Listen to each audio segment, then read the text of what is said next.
Hey there everybody, welcome to today's video.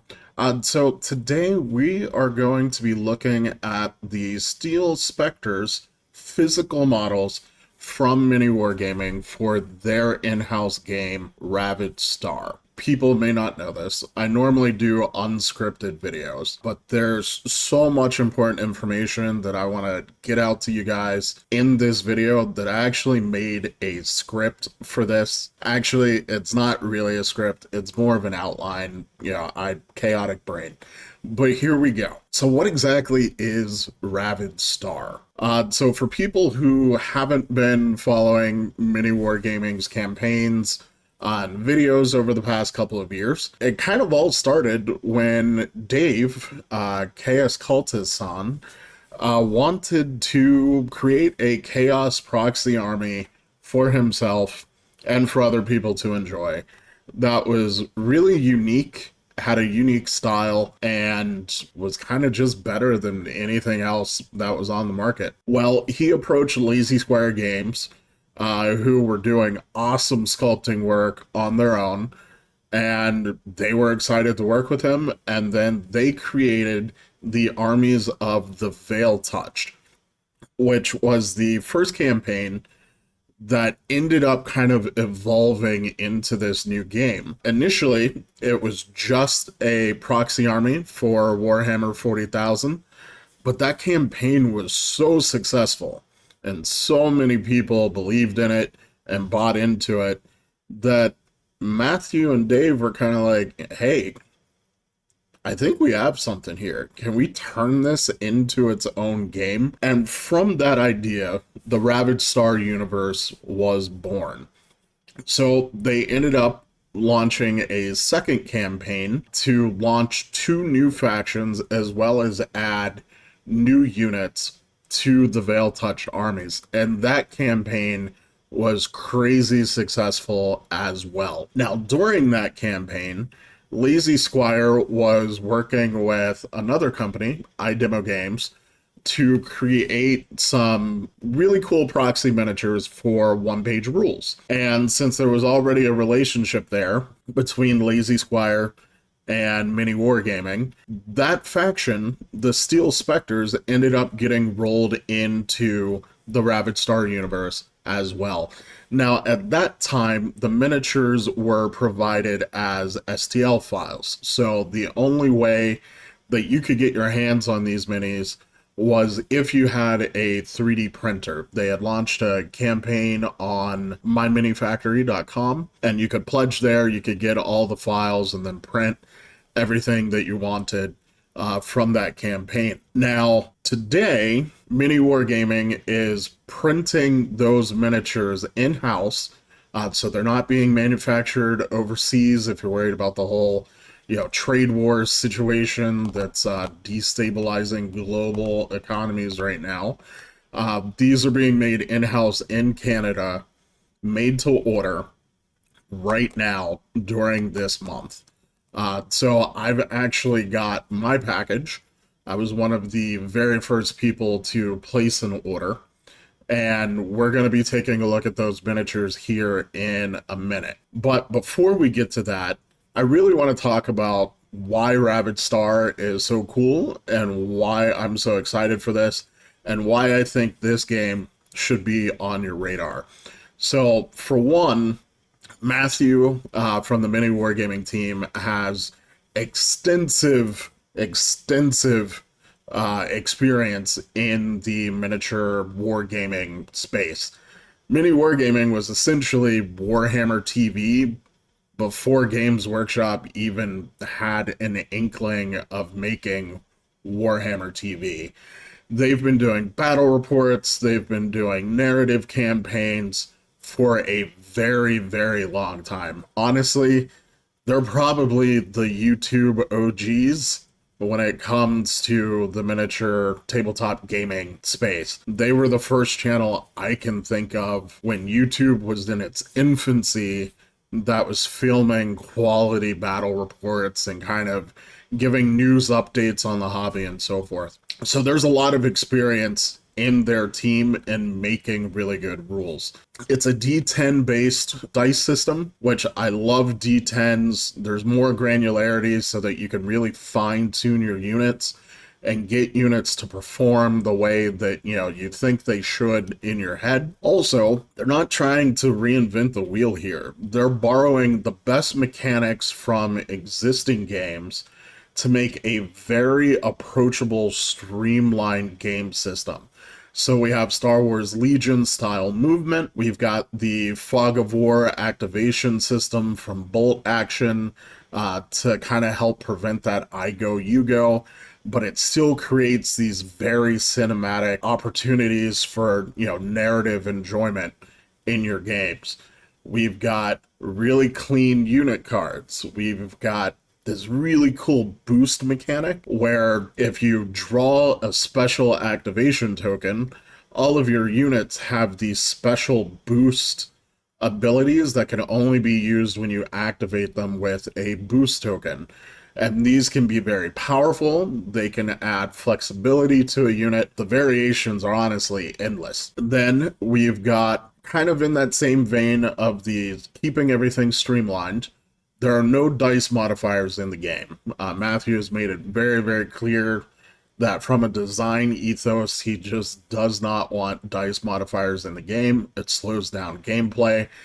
And then there are minimal tokens on the battlefield. He really wants the visual presentation to really focus on your miniatures and your terrain. Now, the most important thing here, in my opinion, is that the game is driven by community being involved in the development.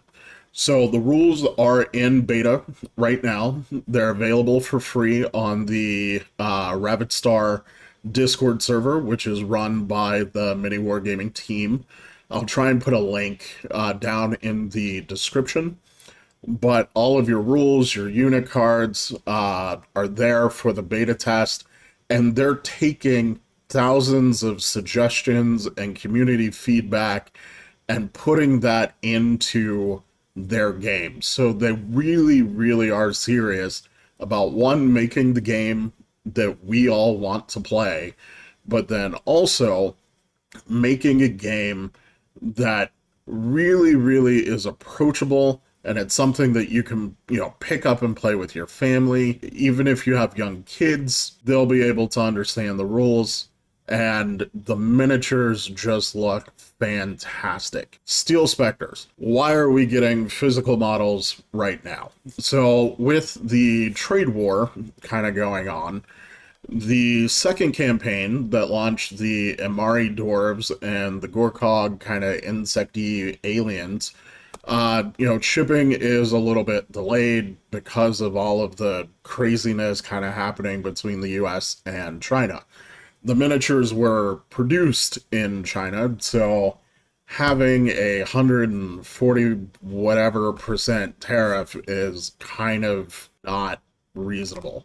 So while we're waiting for that whole situation to get resolved, printing the Steel Specters gave miniwargaming an opportunity to go ahead and, get some product out there, get more people playing the game, get more people playtesting the game, but it also helps them generate more revenue in the interim so that they can keep driving the development of the game along. At the time of filming this, you have 17 days to get in your orders for these Steel Specters and get their initial discounted price from the Mini Wargaming Forge. So with the Steel Specters in Ravaged Star, even though it's one faction, there's two sub-factions kind of within that.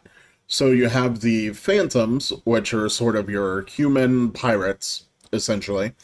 And then you've got the Telrathi, which are more of your cyborg and drone units. Now, as far as pre-order packages go, you've got a starter army for sort of both halves, the Phantoms and the Telrathi.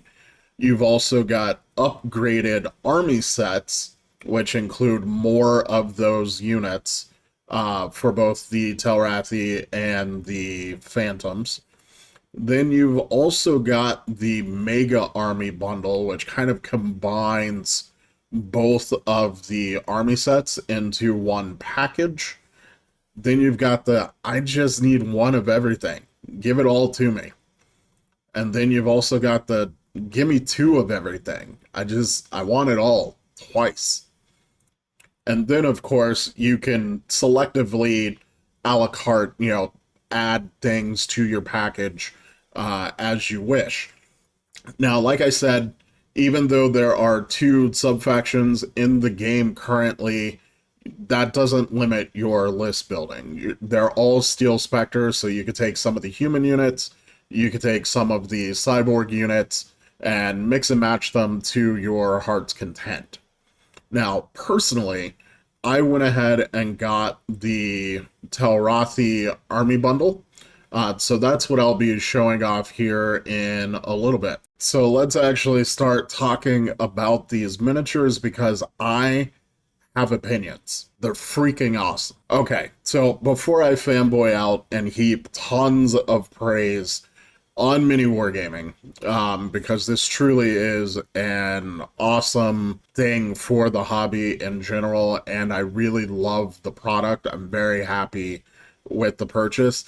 There is one kind of negative thing, and it's a negative for me personally. Other people may not agree with me, and it's with the bases. Now, every single model in the set comes with a scenic base instead of a standard, kind of bare base that we're used to as miniature, tabletop wargaming enthusiasts.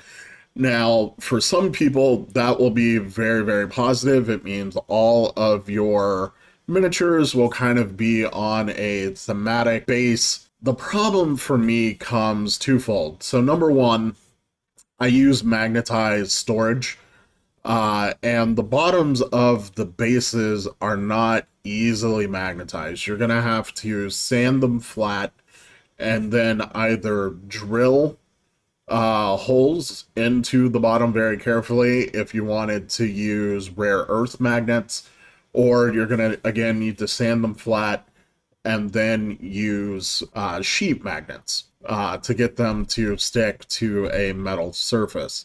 So that's number one. Number two, when it comes to painting miniatures, I tend to put almost all of my effort into painting the miniature. And then when it comes to basing, I keep it simple. You guys, if you've been watching my videos, you'll see me use a lot of the Geek Gaming Scenics base ready range because I can literally just put glue on my base, dunk it in a mix, and I'm done. Personally, just don't want to take the time to paint, this incredibly detailed base. There's also sort of the hassle of these bases are so detailed that you almost would kind of want to paint the base separately from the miniature and then have to stick them together afterwards. So that's more of a, a personal negative for me. Other people, I'm fully aware, may absolutely love these bases. Now, if you're like me and you want to swap out the bases, it's actually not all bad news. So over on the Discord, there's a base size chart for all of the Steel Spectre miniatures. So if you don't like the scenic bases, you can source your own bases relatively easily. So most of your infantry are gonna go on 25mm bases. These are Corvus Belli Infinity bases. I really like those because they come with a magnet slot already in them. Your larger mechs, I believe these are called Instigators. These come on 50mm bases. I use the Corvus Belli 55s. They're not really that big of a difference. And then again, they already have the magnet slots in there. Then your sort of slightly larger infantry come on 32mm bases, which are very common from Games Workshop. So those are pretty easy to source. But there are a couple of things that are not quite so easy. So your large MAR turrets from the MAR unit, the large ones actually don't come with bases. Now, they have 4 legs. They're little quadrupedal robots. So they're actually pretty sturdy, or steady, I should say, when you're playing with them on the table. But again, my issue is really around storage. So I went ahead and used the Corvus Belly 55 millimeter bases again. That was a perfect fit, so that I didn't have any overhang on those. Then there's this guy, the spectral loading bot, I believe it's called. Now, this guy comes on a weird base size. It's a 70 millimeter base, which no other game that I'm aware of uses that size. Now, I have a 3D printer, so I can make a custom base for him, really no issue. But for people who are buying this and, don't have 3D printers, you're kind of stuck with the scenic base for this guy. Or you might be able to maybe find an MDF base online. It's just such an odd size that it might be hard to source an alternative. And then lastly, we've got our mining skiff. Now, this one, the scenic base actually has the mounting plug that molds right to the body, because this is a skimmer. Now, I don't necessarily mind the scenic base with a skimmer because, it's very easy to mount this on something and paint that separately from the base. And then it's such a large base that, you can paint this relatively quickly. However, you're still going to run into the magnetization issue. So you might want to definitely sand this down, get some sheet magnet for this. This is large enough to where if you got a sheet magnet that covered most of this surface area, it's going to be pretty sturdy for you. All right, and then my last grievance with the bases. Now, call me old-fashioned, but I do enjoy a nice, clear, unobtrusive flight stem. Now, for all of our flying units, such as these drones, there's also skimmer bikes. They're going to have this solid gray resin flight stem, which even if you were to tape it off and not paint it, it's still gray. It's not clear. It would have been cool to see if they had offered these flight stems painted, or printed rather, in a clear resin. I do know that a lot of the tougher resin formulations, it's kind of hard to source clear resin, which is probably why they didn't do it. However, all hope is not lost there. So standard kind of 3 millimeter acrylic rod that's pretty common with games like Drop Zone Commander or Drop Fleet actually fit pretty well in those socket holes.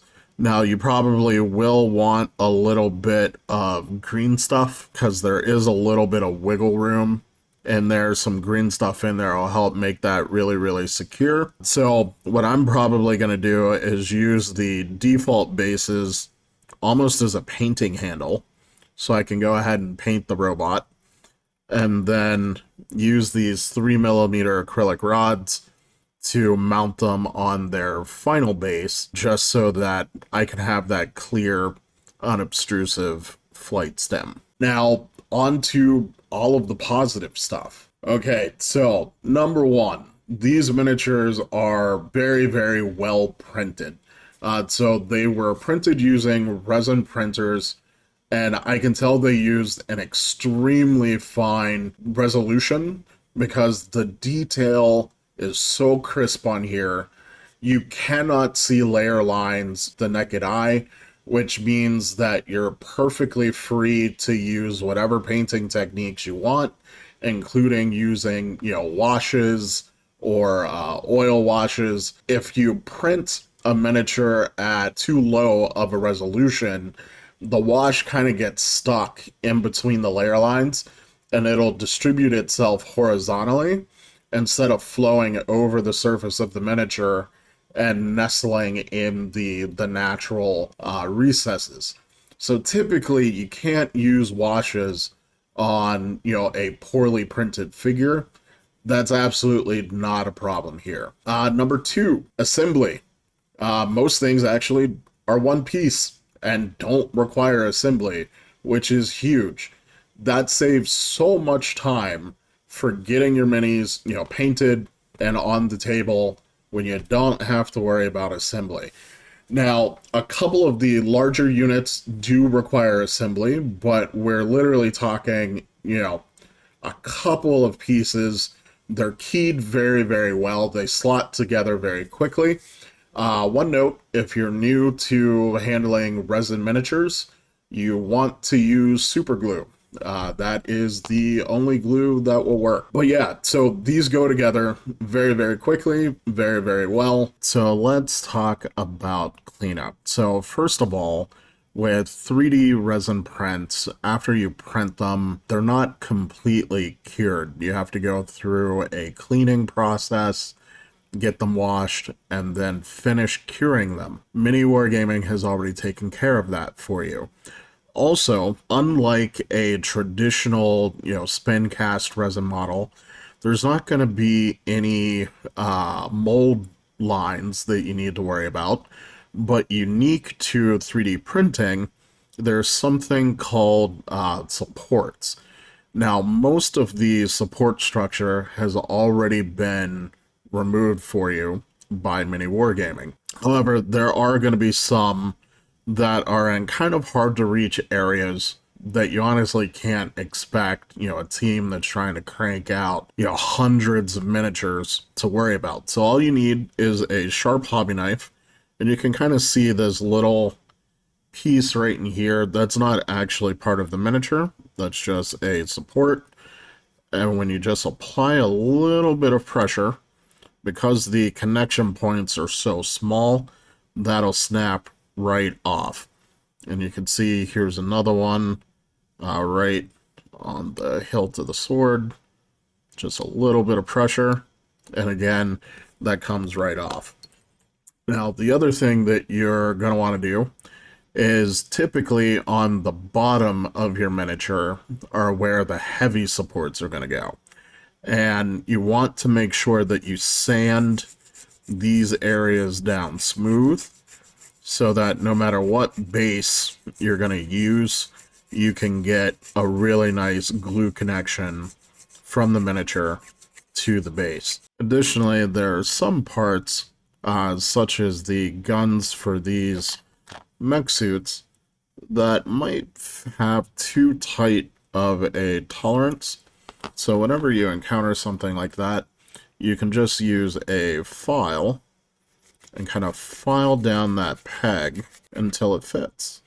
Now, I wouldn't chuck these miniatures at a wall, but out of my entire box, there was literally only one broken piece.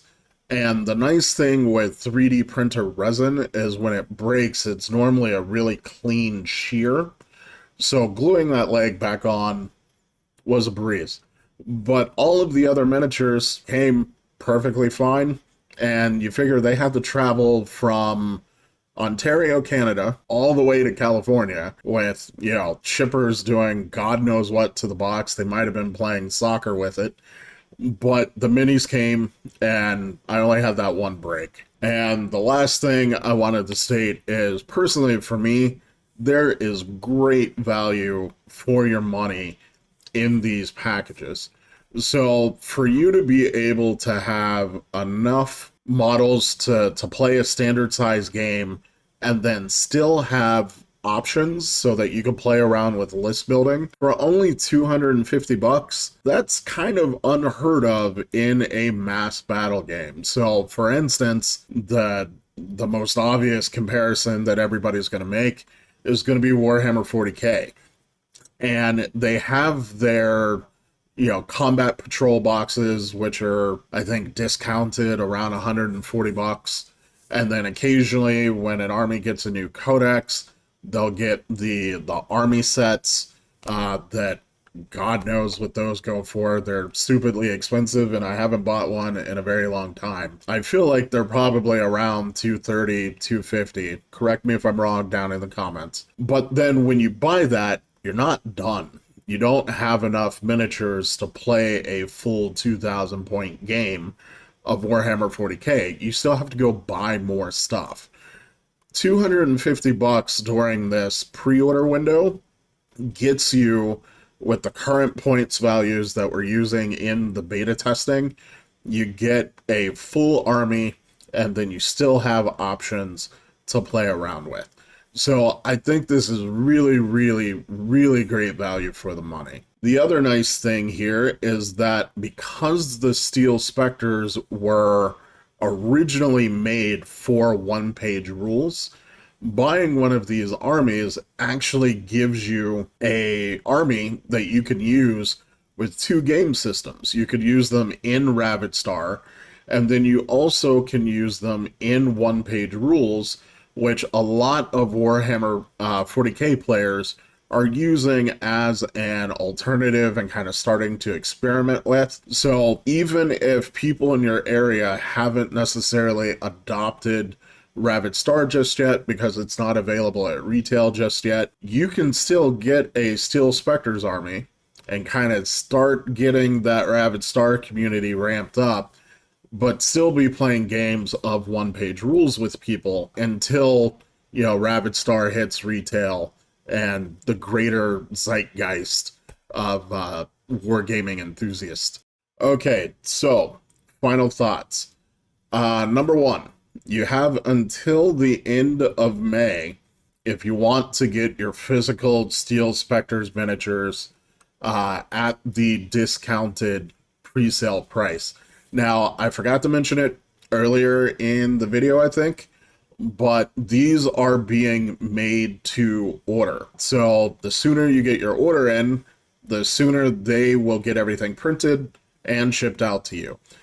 So by way of comparison, I was probably one of the first people to put an order in. I actually got my order in before they announced that they were taking orders, and they literally had everything printed and shipped to me in 2 business days. So, I mean, you can get these in your hands pretty quickly. There will be a link to the website, the Mini Wargaming Forge, down in the description. You can click that, go view all of the bundles in detail.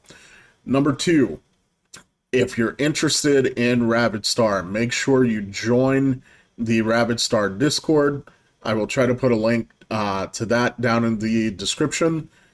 Tell them that I sent you. I am looking forward to doing some more Ravaged Star content, so I'll be posting my videos there, as well as all of my other socials. So make sure you give the video a like, thumbs up, subscribe, all that stuff. Check me out on Instagram. And then lastly, I didn't really focus on it too much in this video, but the second GameFound campaign that was crowdfunding the Amari and the Gorkog, those other new factions, even though everything is in production right now waiting to be shipped, they still have some units of some certain box sets available for purchase through GameFound. So I will put a link down in the description for that GameFound campaign. So if you're interested in the Veil Touch, the sort of like chaosy people, or the Amari dwarves, or the Gorkog alien monstrosities, make sure you check out that link as well. That's really all I've got for today's video.